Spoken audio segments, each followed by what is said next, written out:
Terve! Mä olen Sharma ja tänään mä tutustun Tampereen Lyseon-lukion muodostuneeseen kulttiin, joka kuuluu hierarkian ylimpään kastiin, eli eliittiin.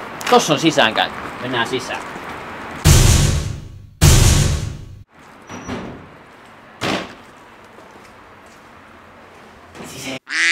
Täällä on -30 astetta pakkasta, mä en oo nukkunut 6 tuntia ja ruokakin on vasta 12:30. Esittelyssä Tampereen Lyseon-lukion linjat.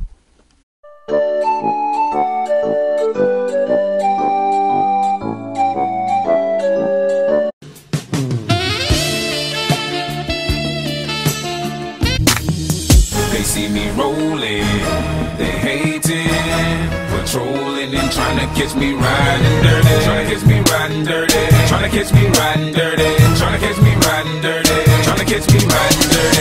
My music so loud, I'm swinging.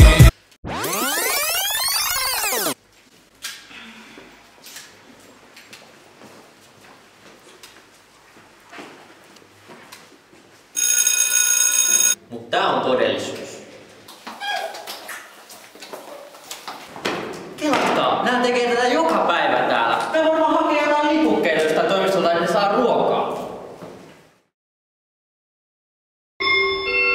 Oikein miellyttävää aamupäivää täältä firman 3. kerroksesta. Kaikki apit huomioon.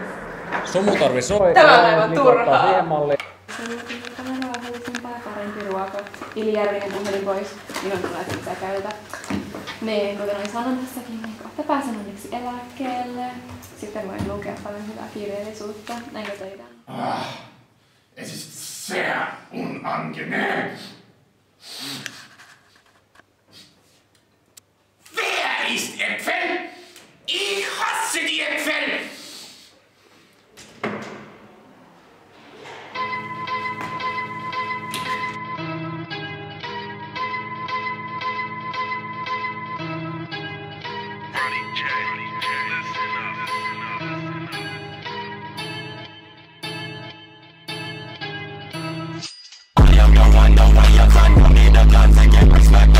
Bye, girl.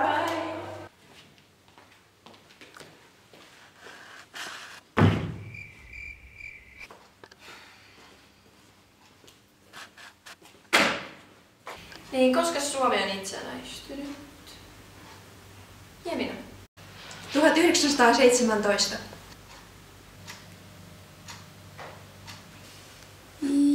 Joo.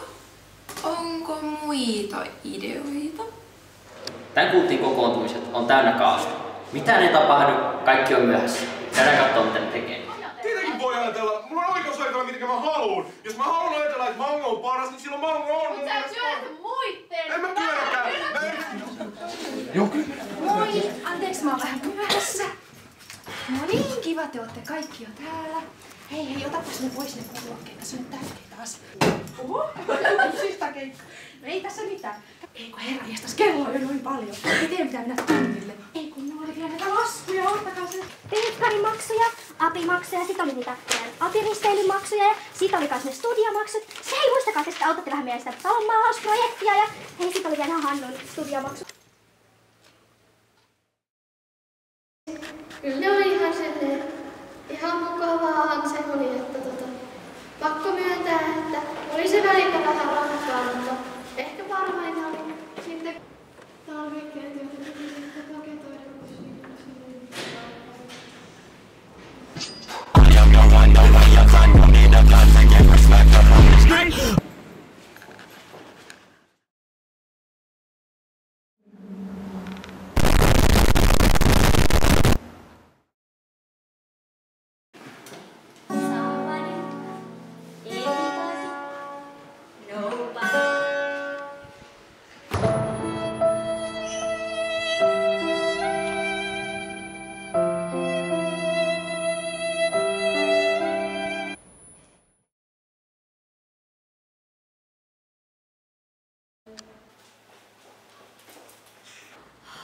Tää menee kyllä Rellun Facebook-sivuille.